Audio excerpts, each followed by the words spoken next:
जय हिंद दोस्तों, आप सभी का हमारे यूट्यूब चैनल में बहुत बहुत स्वागत है। तो कैसे हो दोस्तों? उम्मीद है कि आप लोग बहुत शानदार होंगे और अपनी तैयारी भी अच्छे से कर रहे होंगे। ठीक है, हमने अब तक 3 क्लास कर लिए हैं टॉप 10 की। अब ये जो आपकी है चौथी क्लास है, जिसमें हम क्या करने वाले हैं, बेसिक से। ठीक है, बेसिक भी रहेगा इसमें और बहुत शानदार शानदार ट्रिक के माध्यम से हम इसको सॉल्व करने वाले हैं। इससे पहले थोड़े थोड़े नॉर्मल क्वेश्चन थे, लेकिन अब जो है क्वेश्चन का लेवल हम क्या कर रहे हैं, धीरे धीरे बढ़ा रहे हैं, ताकि आप लोग की तैयारी बहुत शानदार तरीके से हो सके। ठीक है, तो आप लोग पेन और कॉपी लेकर के बैठ जाएं, क्योंकि आप लोग मैथ सॉल्व करोगे। ठीक है, मैथ्स को हम केवल पढ़ नहीं सकते हैं, ठीक है, या फिर हम केवल वीडियो देखें तो कोई मतलब का नहीं है। ठीक है, हमें ये जीके और साइंस नहीं है कि आप ऑब्जेक्टिव सॉल्व कर रहे हैं। ये आप लोगों को क्या करना पड़ेगा, यहाँ पर पेन कॉपी लेकर के बैठना पड़ेगा और आपको सॉल्व भी करना पड़ेगा साथ साथ में। तो आप लोग साथ साथ में सॉल्व भी करें। हाँ, इसकी जो पीडीएफ रहेगी आपको टेलीग्राम चैनल में मिल जाएगी, वहां पर ज्वाइन हो जाइए आप लोग, और वहां से आप टेलीग्राम चैनल से क्या कर लीजिए, पीडीएफ डाउनलोड कर लीजिए। ठीक है, और आप लोग क्या करें, मस्त यहाँ पर सॉल्व करें। ठीक है, बहुत अच्छे से क्वेश्चन को हम यहाँ पर डिस्कस करने वाले हैं। चलिए, हम ज्यादा समय नहीं लेते हैं। यहाँ पर चौथी क्लास में हम इंपोर्टेंट क्वेश्चन को करेंगे। देखिए, सबसे पहला जो है हमारा प्रश्न क्या है कि यहाँ पर देखिए, साधारण ब्याज और चक्रवृद्धि ब्याज से जो सवाल देखने को मिल जाते हैं। ठीक है, हमेशा एक राशि साधारण ब्याज से 3 वर्षों में 2286 तथा 4 वर्षों में 2448 रुपए हो जाती है। ब्याज की वार्षिक दर निकालना है। हमें क्या निकालना है, यहाँ पर दर निकालना है। तो यहाँ पर देखो, हम क्या ले लें, यहाँ पर हमने मान लिया कि भाई मूलधन है, कोई मूलधन है। ठीक है, अब यहाँ पर क्या हो रहा है, ये 3 वर्ष में क्या हो जा रहा है, 2286 रुपए हो जाते हैं। कितने जाते हैं, 2286 रुपए। ठीक है, और यही राशि क्या हो जाती है 4 वर्षों में, कितने वर्षों में, 4 वर्षों में कितनी हो जाती है, 2448 रुपए हो जाती है। बिल्कुल हो जा रही है। अगर हम यहाँ पर देखें तो क्या देखने को मिल रहा है हमें, एक वर्ष में जो क्या मिलेगा, यहाँ पर जो ब्याज मिल रहा है, इन दोनों के बीच का अंतर आएगा। तो इन दोनों के बीच का अंतर कितना जाएगा, 162 रुपए हो जाएगा। कितना हो जाएगा, 162 रुपए। ये 162 रुपए क्या है, एक वर्ष का क्या है, ब्याज है। एक वर्ष का, क्योंकि 3 वर्ष का ये क्या है, मिश्रण है, और ये कहता कितना वर्ष का है, 4 वर्ष का है। हमें मूलधन नहीं मालूम है। अब देखो, हमें जब भी क्या हो, दर निकालना हो, तो हमें क्या मिल जाए, मूलधन मिल जाए। ठीक है, क्या मिल जाए, मूलधन, और हमें क्या मिल जाए यहाँ पर, एक वर्ष का क्या मिल जाए, हमें ब्याज अगर मिल जाता है, कितने वर्ष का, एक वर्ष का अगर ब्याज मिल जाए तो हम क्या निकाल लेंगे, दर निकाल लेंगे। लेकिन यहाँ पर क्या देखने को मिल रहा है कि मूलधन हमारे पास में है नहीं। एक वर्ष का हमें तो पता चल गया कि भाई एक वर्ष का ब्याज कितना है, 162 रुपए है, एक वर्ष का ब्याज आ गया। तो अब यहाँ पर देखो, ये आपके पास क्या है, मूलधन है, और ये क्या है, मिश्रधन है। ये कितने वर्ष का मिश्रधन है, तो हमें यहाँ पर दिखा कि 3 वर्ष का क्या है, ये मिश्रधन है।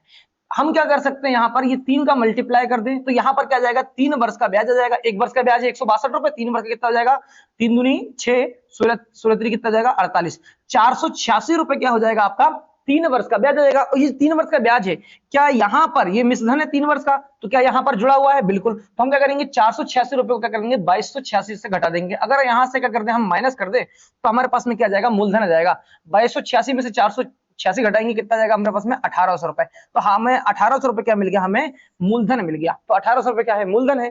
एक वर्ष का ब्याज कितना है, 162 रुपए है। कितना है, 162। तो हम क्या करेंगे, यहाँ पर भाई सीधी सी बात है कि 162 रुपए, सॉरी 1800 रुपए पर 1800 रुपए पर 162 रुपए क्या मिल जाता है, हमें ब्याज मिल जाता है। तो हमें क्या करने का है, यहाँ पर दर निकालना। तो दर का क्या हो जाएगा, परसेंट का 100, 2 0 क्या होगा, कैंसिल, 18 कम 18, 18 9 कितना जाएगा, 162। तो हमारे पास में जो दर आएगी वो कितनी जाएगी, 9%।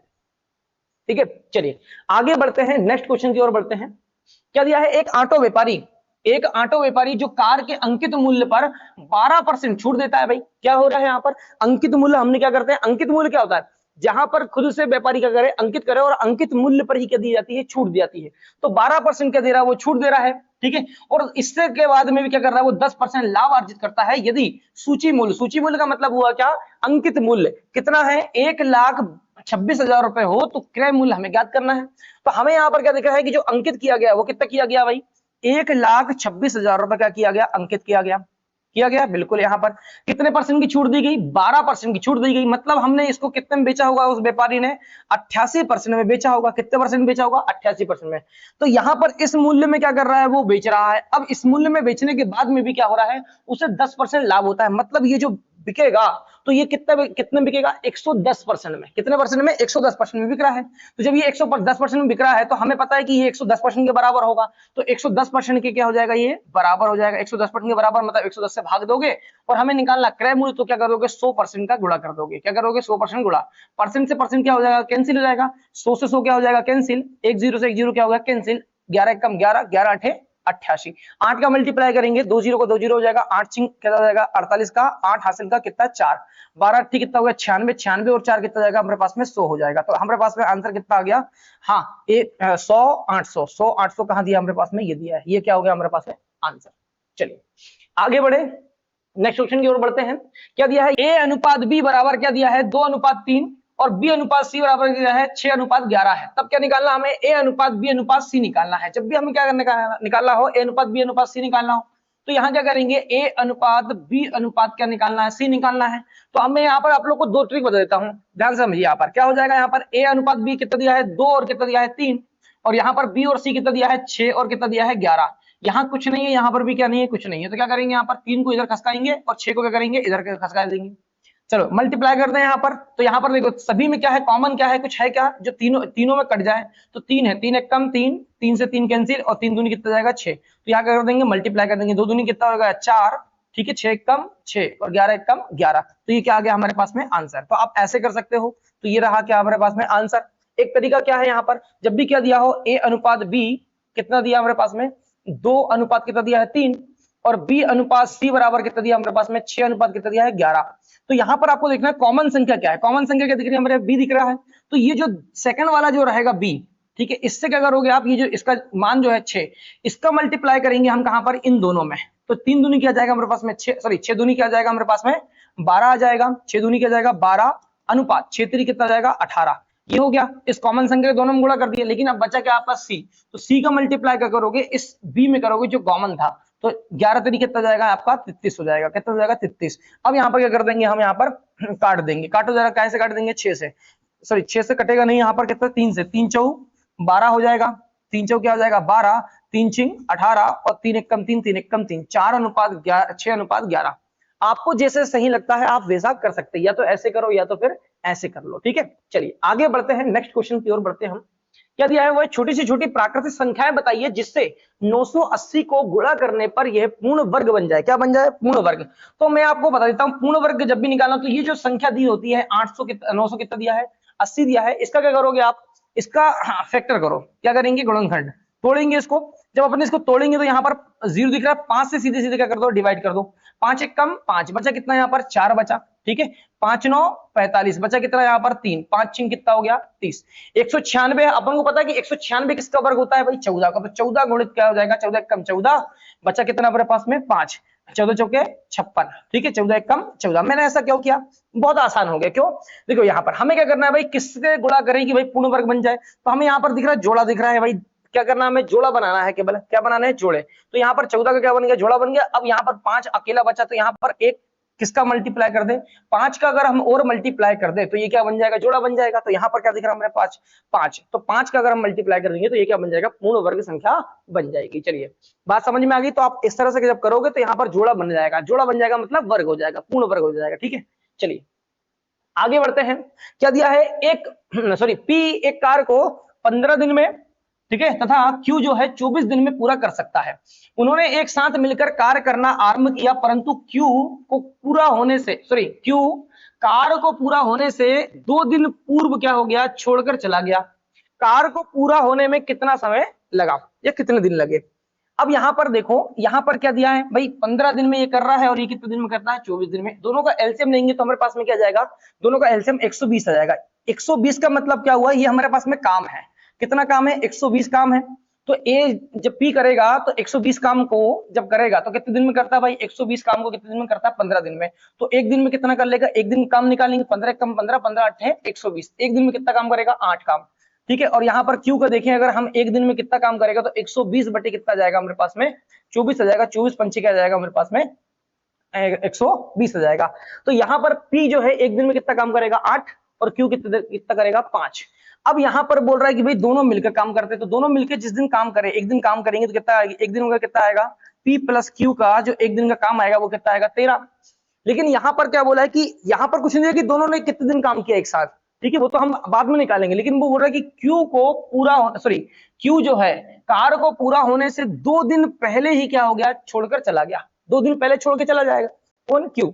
तो जब Q छोड़ के चला जाएगा 2 दिन पहले, काम कंप्लीट होने ही वाला है कि 2 दिन पहले कौन चला गया, Q चला गया। तो कौन करेगा 2 दिन काम, P अकेला करेगा। और P अगर अकेला करता है ठीक है, तो एक दिन में कितना करेगा वो 8, तो 8 दूनी क्या हो जाएगा 16। 16 काम मतलब ये है कि 16 काम बाकी था। कितना काम बाकी था 16, तो 8 दूनी 16 किसने कर लिया भाई, पी ने अकेले कर लिया लास्ट के 2 दिन में। लास्ट के कितने 2 दिन में, तो काम तो 16 लास्ट के 2 दिन हुआ है, लेकिन उससे पहले जो काम हुआ है 120 में से कितना 16 घटा देंगे तो हमारे पास में क्या आ जाएगा, 16 घटाएंगे तो 104 काम इन दोनों ने मिलकर के किए हैं। किसने, पी और क्यू ने। तो 104 में क्या हो जाएगा, हाँ दोनों जो लोग क्या कर रहे हैं एक दिन में कितना काम करते थे 13, और यहाँ पर काम कितना हो गया है इससे पहले दोनों में क्या कर रहे हैं 104, तो 13 का क्या कर देंगे 104 में डिवाइड कर देंगे तो कितना आ जाएगा हमारे पास में 13 अट्ठे 104 हो गया, 13 अट्ठे कितना जाएगा अपने पास में 104। तो 8 दिन इन दोनों ने पहले काम किए हैं और 2 दिन का जो बाकी था वो किसने किया, केवल अकेले पी ने। तो 8 और 2 10, तो अपना आंसर क्या आ गया 10 दिन। क्या आ गया 10 दिन। ठीक है, और शॉर्ट कर सकते हो आप लोग, यहाँ पर थोड़ा सा मैंने आप लोग को समझाने के लिए थोड़ा सा बढ़ा दिया, चीजों को यहीं पर लिख दिया हूं। ठीक है, चलिए आगे बढ़ते हैं। नेक्स्ट, एक वर्गाकार का परिमाप, वर्गाकार है ना, वर्ग है का परिमाप कितना दिया है 30 सेंटीमीटर है, इसका क्या निकालना है क्षेत्रफल ज्ञात करें। अब अगर हम यहां पर देखें तो क्या देखने को मिल रहा है भाई, वर्ग। वर्ग क्या होता है भाई, जिसकी सभी भुजाएं क्या हो आपस में बराबर होती है और प्रत्येक कोण क्या होता है, हाँ 90 डिग्री का होता है। प्रत्येक कोण क्या होगा 90 डिग्री का होगा। यहाँ पर क्या हो जाएगा देखो, ये ए, ये भी भुजा है, ये ए भुजा है, ये ए भुजा और ये भी ए क्या है भुजा है। ठीक है, ये सारे के सारे एंगल कितने डिग्री के हैं 90 डिग्री के। कितने डिग्री के हैं 90 डिग्री के। ठीक है, तो यहां पर क्या देखने को मिल रहा है, इसका परिमाप दिया, तो परिमाप क्या हो जाएगा, सभी भुजाओं का क्या हो जाएगा, बाहरी भुजाओं का योग। 4a बराबर कितना दिया हमारे पास में 30 दिया है। क्या दिया है 30। हमें क्या निकालना है यहाँ पर क्षेत्रफल, और क्षेत्रफल क्या होता है, वर्ग का क्षेत्रफल बराबर क्या होता है a का स्क्वायर, मतलब भुजा का स्क्वायर। क्या हो जाता है, भुजा का स्क्वायर होगा। तो यहाँ पर परिमाप दिया है कितना 30 सेंटीमीटर, और यहाँ पर 4a बराबर क्या हो जाएगा, ये परिमाप है 4a बराबर कितना 30। तो a का मान यहाँ से निकाल लेंगे, 30 अपन कितना जाएगा 4 हो जाएगा। इसको क्या कर देंगे, काट देंगे, 2 दूनी 4 और कितना जाएगा 15 दूनी 30। तो a बराबर कितना आया 15/2 आ गया। कितना आया 15/2। अब हम क्या करेंगे, क्षेत्रफल निकालना है, तो a का स्क्वायर कर देंगे, मतलब ये जो क्षेत्र क्या है आपका भुजा आई, इसका स्क्वायर करेंगे तो 15 का स्क्वायर क्या हो जाएगा हमारे पास 15/2 का क्या कर देंगे अपन स्क्वायर करेंगे तो क्या हो जाएगा, 15 का स्क्वायर करेंगे कितना आएगा 225, और 2 का स्क्वायर करेंगे कितना आएगा हमारे पास में 4। 4 से क्या कर देंगे, इसको काट देंगे, 4 अपन 6 20 हो जाएगा। बचा कितने यहाँ पर 2, तो 4 6 24 दशमलव 1 बचा यहाँ पर, कितना हो जाएगा 0। 2 पंचे सॉरी 4 दूनी 8, 2 बचा, 4 पंचे 20, तो कितना आया 56.25। कितना आया हमारे पास में आंसर 56.25। ये रहा आपका क्या आंसर। ठीक है, चलिए आगे बढ़ते हैं, नेक्स्ट क्वेश्चन की ओर बढ़ते हैं। क्या दिया है, एक लंबे वृत्तीय शंकु के आधार का परिमाप कितना है 8 सेंटीमीटर है। यदि उस शंकु की ऊंचाई 21 सेंटीमीटर हो तो हमें क्या निकालना, आयतन। तो आप लोगों को यहाँ पर देखो, यहाँ पर ध्यान से समझो, ये क्या है अपने पास में शंकु है। ये क्या है शंकु, ये शंकु बना लिया हमने, ये शंकु बन गया। ठीक है, अगर आप ध्यान से देखोगे इस शंकु को तो ये क्या है, नीचे का जो आधार है इसका, ये कैसा होता है, ये होता है वृत्त की तरह। किसकी तरह, वृत्त की तरह। और इसमें क्या होगी, इसकी त्रिज्या हो जाएगी और ये क्या हो जाएगी, इसकी ऊंचाई। ठीक है, तो ये हाइट होता है, और ये क्या हो गया आपका, ये जो दिख रहा है ना, इसको क्या है, ये इस तरह से बना हुआ है, लेकिन ये कैसा रहता है, बिल्कुल गोल रहता है, मतलब ये क्या है, वृत्त है। तो वृत्त है, यहाँ पर क्या हो जाएगी, इसकी त्रिज्या हो जाएगी। ठीक है, अब ये जो दिया है इसने, ये जो वृत्त दिख रहा है आपको, इसके क्या दिया है, परिमाप दिया है। तो वृत्त का परिमाप क्या हो जाता है, पहले तो हमें ये मालूम चाहिए कि वृत्त का परिमाप क्या होता है। ये h क्या दिया हमारे पास में 21 दिया हुआ है। क्या दिया है 21, और यहाँ पर इसका जो परिमाप है, तो वृत्त का परिमाप पहले यहाँ पर आएगा, तो वृत्त का परिमाप क्या होता है 2πr। कितना होता है 2πr होता है क्या, वृत्त का परिमाप। तो यहाँ पर आपको पता होना चाहिए कि ये जो दिख रहा है ये क्या है आपका, हाँ क्या है ये है आपका वृत्त। क्या है यहाँ पर वृत्त। चलिए हो गया, ये वृत्त है। तो वृत्त का परिमाप कितना होता है 2πr। तो इसके बराबर क्या दिया है आपको 8 दिया है। क्या दिया है 8 सेंटीमीटर। तो हमें क्या चाहिए, देखो हमें क्यों हम ऐसा कर रहे हैं, क्योंकि हमें क्या निकालना आयतन। और आयतन क्या होता है, हाँ आयतन क्या होता है 1/3 πr² h। ये क्या होता है हमारे पास में, हाँ शंकु का आयतन निकालना है। तो यहाँ पर हमें 1/3 है, कोई दिक्कत नहीं है, पाई का कोई मान दिक्कत नहीं है, r का स्क्वायर मतलब त्रिज्या चाहिए हमें, और यहाँ पर क्या हाइट दी हुई है। तो त्रिज्या के लिए हम क्या कर रहे हैं, यहाँ पर जो परिमाप दिया है, तो यहाँ से परिमाप मतलब क्या हो जाता है, परिधि। परिमाप का मतलब क्या होता है, परिधि। तो हम यहाँ से परिमाप मतलब परिधि क्या करेंगे, परिधि जो दी है यहाँ से निकालेंगे किसका मान, त्रिज्या का मान, त्रिज्या। ठीक है, तो 2 इंटू क्या हो जाएगा हमारे पास में पाई, ठीक है, r बराबर कितना है 8। 2 1 कम 2, 2 चौके कितना हो जाएगा 8। तो यहाँ पर क्या जाएगा, r का मान जब निकालेंगे तो 4 क्या जाएगा हमारे पास में पाई आ जाएगा। क्या जाएगा 4 क्या आ गया पाई। तो ये किसका मान आ गया, r का मान आ गया। अब इस r के मान को कहाँ रख देंगे हम, यहाँ पर उठा करके रख देंगे।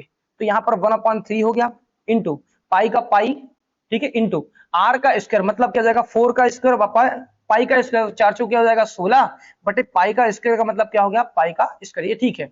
इंटू क्या हो जाएगा अपने पास में एच कितना दिया है 21, एक पाई से एक पाई क्या हो गया कैंसिल, 3 एक कम 3, 3 7 कितना हो जाएगा 21, तो 16 गुणित कितना करना हमें 7, 6 7 42 का 2 हासिल कितना आ गया 1 सॉरी 4 है ना, 7 1 कम 7, 7 4 11, तो यहाँ पर बटे कितना आया, एक पाई तो यहाँ कैंसिल हो गया था, बचा कितना पाई, तो अपने पास में कितना आया 112 बटे पाई सेंटीमीटर का क्या आएगा क्यूब, क्योंकि आयतन है तो क्यूब हो जाएगा, तो हमारे पास में आंसर क्या हो जाएगा पहला हो जाएगा।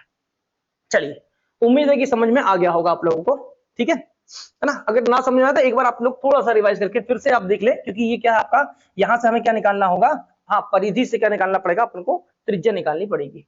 चलिए आगे बढ़ते हैं, क्या दिया है, यदि a प्लस ए अपान क्या दिया है 3 है, तो हमें क्या निकालना है a का क्यू सॉरी a की पावर 4 प्लस 1 अपान a की पावर 4 निकालना है। तो यहां पर आप लोग को कुछ चीजें ध्यान रखनी है, देखो कभी भी क्या होगा यहाँ पर, जब हम क्या करेंगे सबसे पहले तो हम क्या करेंगे, इसको थोड़ा सा क्या करेंगे, थोड़ा सा मॉडिफाई करेंगे, किस तरह से हम इसको क्या लिख सकते हैं, क्या मैं हम इसको a का स्क्वायर की पावर 2 प्लस 1 अपान a का स्क्वायर की पावर 2 लिख सकते हैं कि नहीं, बिल्कुल लिख सकते हैं, कोई दिक्कत नहीं है, हम इसको ऐसा लिख सकते हैं। तो पहले तो हम क्या करेंगे, a प्लस 1 अपान ए बराबर कितना दिया 3, तो हम क्या करेंगे पहले इसको स्क्वायर में बदलेंगे, जब स्क्वायर में जब मान लाएंगे अपन तो क्या आ जाएगा a का स्क्वायर प्लस 1 अपान ए का स्क्वायर जब हम निकालेंगे तो इसका क्या करते हैं हम, हाँ यहाँ पर क्या करेंगे, इसका ये जो 3 दिख रहा है हमारे पास में 3 का क्या करेंगे अपन स्क्वायर माइनस क्या कर देंगे 2 कर देंगे, क्या कर देंगे 2, क्योंकि यहाँ पर स्क्वायर तो 2 कर देंगे माइनस, कितना जाएगा 3 3 9, 9 में से 2 गया कितना बच जाएगा हमारे पास में 7 बच जाएगा, क्या बच जाएगा 7, तो ए का स्क्वायर प्लस 1 अपान ए का स्क्वायर का मान कितना आया 7 आया। तो अब यहाँ पर देखो, यहाँ पर सामान्य था, यहाँ पर क्या था आपका घात 1 थी, तो यहाँ पर क्या आ गया स्क्वायर में आ गया, तो ये क्या दिख रहा है, ये इसके जैसे दिख रहा है कि नहीं, बिल्कुल ठीक है। तो हम क्या करेंगे फिर से इसको करेंगे दोबारा, जब करेंगे फिर से इसको करेंगे तो a की पावर 4 हो जाएगा प्लस 1 अपान क्या जाएगा a की पावर 4 हो जाएगा। तो जब इसको करेंगे फिर से वही करना है, 7 की पावर कितना हो जाएगा हमारे पास में 2 और माइनस क्या कर देंगे हम 2 कर देंगे, ठीक है। तो 67 कितना हो जाएगा 49 माइनस क्या हो जाएगा 2 हो जाएगा, कितना जाएगा हमारे पास में 47। तो हमारे पास में जो आंसर रहा वो क्या रहा 47, ठीक है। तो ध्यान रखना आप लोग, ये इसका मान इसको डबल कर देंगे तो ये इस तरह से यहाँ पर ये दिख रहा है, तो इसको क्या करना है स्क्वायर लाना है अपन को, स्क्वायर लाएंगे तो क्या हो जाएगा 4 हो जाएगा, ठीक है। तो अपन को 67 49 माइनस 2 कर देंगे कितना जाएगा 47। यहाँ पर फार्मूला लगा है एक a प्लस बी का होल स्क्वायर बराबर क्या लगा है a का स्क्वायर प्लस b का स्क्वायर माइनस प्लस 2ab, ठीक है। चलिए आगे बढ़ते हैं, यहाँ पर दो व्यक्तियों की आयु का अनुपात कितना दिया है 5:7 है।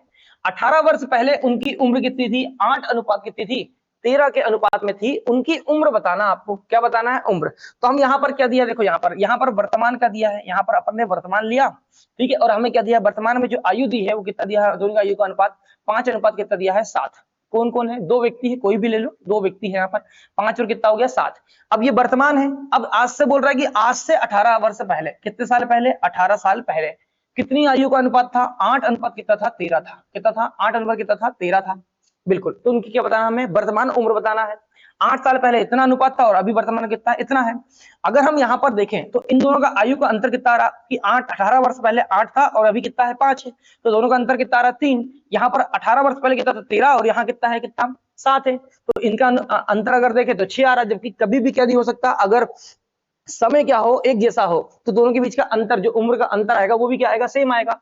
तो यहाँ पर क्या नहीं है, यहाँ पर अनुपात क्या नहीं आएगा सेम नहीं आएगा, तो हम क्या करेंगे यहाँ पर इन दोनों का अंतर ले लेंगे, ठीक है, अनुपात सेम करने के लिए। तो क्या करेंगे यहाँ पर दोनों का अंतर कितना आएगा 2 आएगा, कितना आएगा 2, और इन दोनों का अंतर कितना आएगा 5। तो ये जो 2 आया है इन दोनों का अंतर, इसका गुणा कर देंगे कहाँ पर इन दोनों में ऊपर, और इस 5 का मल्टीप्लाई कहाँ करेंगे अपन नीचे कर देंगे। तो यहाँ पर जब अपन ने मल्टीप्लाई किया 2 का 8 दूनी कितना जाएगा हमारे पास में 16 हो जाएगा, 8 दूनी कितना जाएगा हमारे पास में 16, नया अनुपात 13 दूनी कितना जाएगा हमारे पास में 26, और यहाँ पर जो होगा 5 25 अनुपात कितना हो जाएगा 7 35। अब आप देखो यहाँ पर ये वर्तमान वाला है, ये क्या है आपका वर्तमान का है, और ये 18 वर्ष पहले, कितने वर्ष पहले 18 वर्ष पहले ये अनुपात था। अब यहाँ पर ध्यान से देखोगे तो ये 16 है और ये कितना है अपने पास में 25, तो 18 वर्ष पहले कितना था 16 और अभी कितना है 25, इन दोनों का अंतर कितना आ रहा है यहाँ पर देखो जरा 9, और यहाँ पर भी कितना जाएगा 9, ठीक है। तो जब ये 9 अंतर आ रहा है इन दोनों का, तो यहाँ पर जबकि बोल रहा है कि 18 साल के पहले की बात है, तो यहाँ पर कितना गुना है, यहाँ पर 2 गुना है, तो ये राशि भी क्या हो जाएगी आपकी 2 गुनी हो जाएगी, मतलब आयु भी क्या हो जाएगी 2 गुनी हो जाएगी। वर्तमान का निकालना है तो 25 दूनी कितना जाएगा 50 और यहाँ कितना जाएगा 35 दूनी 70। तो हमारे पास में आंसर जो है 50 और कितना जाएगा 70। तो आंसर क्या आएगा 50 एवं 70 वर्ष। चलिए, उम्मीद है कि समझ में आ गया होगा आप लोग को। ठीक है, चलिए आगे बढ़ते हैं नेक्स्ट क्वेश्चन की ओर। देखिए यहाँ पर क्या दिया है, पाई चार्ट दिया है। निम्नलिखित पाई चार्ट अमर के परिवार की विभिन्न मदों पर अनुपातिक व्यय दर्शाता है। ठीक है, एक क्या है, अमर है, उसके परिवार में जो मासिक आय है वो कितनी है और यहाँ पर कितना कितना खर्च हो रहा है, कितना किसमें। ठीक है, वो दर्शाया गया है। मासिक आय कितनी उसकी 48,000 रुपए है। कितनी है 48,000 रुपए है। तो दिए गए प्रश्नों को उत्तर देना आपको। ठीक है, यहाँ पर देखो ये विविध वाला जो पोर्शन है 30%, किराया 25%, परिवहन 5%, शिक्षा पे 15% खर्च हो रहा है, आहार मतलब भोजन पर 17% और बचत पर कितना हो रहा है 8% बचत हो रही है। अब उसने यहाँ पर पहला प्रश्न क्या दिया है, देखो ये टोटल जो होगा वो किसके बराबर होगा, ये पूरा 100% होगा और 100% किसके बराबर है यहाँ पर 48,000 रुपए के बराबर। ठीक है, पहला प्रश्न क्या दिया है, यदि उसकी आय कितनी हो 40,000 रुपए होती तो भोजन पर कितना व्यय किया जाएगा। तो अगर आप ध्यान से देखो तो भोजन पर कितना खर्च हो रहा है भाई 17%। कितना परसेंट खर्च हो रहा है 17% क्या हो रहा है भोजन पर खर्च हो रहा है। हमें पता है कि यहाँ पर जो आय है उसकी वो कितनी है 48,000 रुपए, लेकिन वो बोल रहा है प्रश्न में कि अगर उसकी आय 48 के स्थान पर कितनी हो जाती 40,000 अगर होती, कितनी होती 40,000 अगर होती तो भोजन पर कितना व्यय किया था। तो हमें यहाँ पर दिख रहा है कि भोजन पर कितना परसेंट खर्च हो रहा है 17%। तो हम यहाँ क्या करेंगे 40,000 का निकालेंगे, डायरेक्ट 17% निकाल लेंगे। 17% जब निकालेंगे 2 जीरो कैंसिल हो गया, 2 जीरो हो गया, 17 चौक कितना जाएगा 68 हो जाएगा। मतलब कितना खर्च हो रहा है, अगर उसकी आय 40,000 रुपए होती तो भोजन पर कितना खर्च होता 6,800 रुपए। तो अपना आंसर क्या आ गया 6,800 रुपए, ये आ गया अपना आंसर। ठीक है, चलिए आगे बढ़ते हैं। निम्नलिखित यहाँ पर क्या दिया है, नेक्स्ट क्वेश्चन क्या दिया देखो जरा, यदि विविध का व्यय का 10% कपड़ों के लिए रख दिया जाए, जो विविध में खर्च हो रहा है, जो है ना विविध जो अन्य खर्च हो रहा है वो कितना हो रहा है 30% हो रहा है टोटल आय का। कितना परसेंट 30% क्या हो रहा है खर्च हो रहा है। ये बोल रहा है कि 30% जो भी आएगा, जो 48,000 रुपए टोटल है, इसका क्या हो जाएगा, जो 30% जो भी खर्च क्या आता है विविध में जो भी खर्च हो रहा है उसमें का कितना परसेंट 10% किसके लिए रख दिया जाए, कपड़ों के लिए रख दिया जाए। तो कपड़ों पर कितनी राशि खर्च की जाती है। तो हमें क्या दिख रहा है यहाँ पर 48,000 रुपए दिख रहा है भाई, 48,000 रुपए टोटल है, उसमें से 30% तो क्या हो गया हमारे पास में विविध, तो 30% ये निकल गया। अभी जो 30% निकलेगा इसमें से 10% किसमें खर्च हो रहा है, कपड़े में खर्च होता है। तो आप लोगों को कपड़े की राशि बताना, तो यहाँ से क्या निकालेंगे, जो 30% निकलेगा उसका क्या निकालेंगे अपन 10% निकाल लेंगे। ठीक है, तो 2 जीरो से क्या हो गया 2 जीरो यहाँ पर कैंसिल हो गया और 2 जीरो से 2 जीरो क्या हो गया ये कैंसिल हो गया। कितने का मल्टीप्लाई कर देंगे 3 का मल्टीप्लाई करेंगे, 3 शून्य 9 शून्य, 8 3 24 का 4 हासिल का 2, 3 चौ 12, 12 और 2 क्या हो जाएगा 14। कितना आया 1440 रुपए। कितना आया 1440 रुपए, ये क्या आ गया हमारे पास में आंसर। तो ये थे हमारे क्या 10 से 11 प्रश्न जो टॉप 10 में थे। एक क्वेश्चन जो पाई चार्ट का था वो 2 क्वेश्चन हो गए हैं। तो ये थे क्या आपके टॉप 10 के क्वेश्चन। ठीक है, नेक्स्ट वीडियो में मिलेंगे। आप लोग अगर नए हैं चैनल में तो सब्सक्राइब जरूर कर ले। ठीक है, और आप लोग को ये सीरीज कैसी लग रही है टॉप 10 वाली, आप लोग कमेंट में जरूर लिख के बताएं कि किस तरह से आप लोग को मिल रही है, और इसकी पीडीएफ आप लोग टेलीग्राम चैनल से डाउनलोड कर लें। ठीक है, तो नेक्स्ट वीडियो में मिलते हैं। जय हिंद।